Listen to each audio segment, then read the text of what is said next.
اس hall میں تمام ساتھیوں سے گزارش ہے کہ وہ تشریف رکھیں.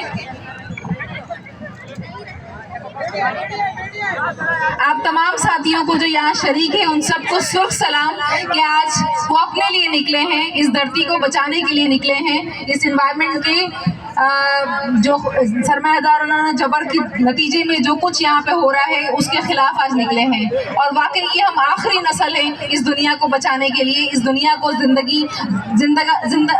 بقا یہاں پہ چلانے کے لیے ہم آخری نسل ہیں.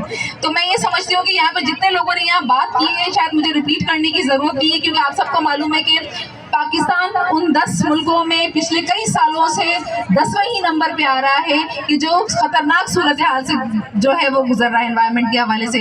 یہاں پہ 40 سے زیادہ گلیشیئر جو ہماری ریسورس ہے پانی, میٹھا پانی کا, وہ میلٹ ہو چکے ہیں. یہاں پہ دریا کا لیول بڑھتا جا رہا ہے. یہ بہت ساری چیزیں یہاں پہ ہوتی جا رہی ہے, لیکن اس کا حل کیا ہے؟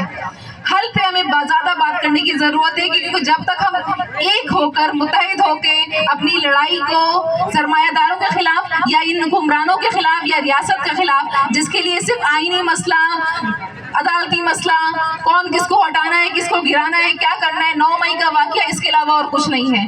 ہمیں روزگار چاہیے, ہمیں صاف پانی چاہیے, ہمیں یہاں پر زندہ رہنے کے لیے جو چیزیں ضرورت ہے اس کے لیے ہمیں حق مانگنے کی ضرورت ہے. تو جدوجہد ہماری مشترکہ جدوجہد ہی, میرے خیال سے ہم سمجھتے ہیں کہ مشترکہ جدوجہد سے ہم آگے بڑھ سکتے ہیں. اور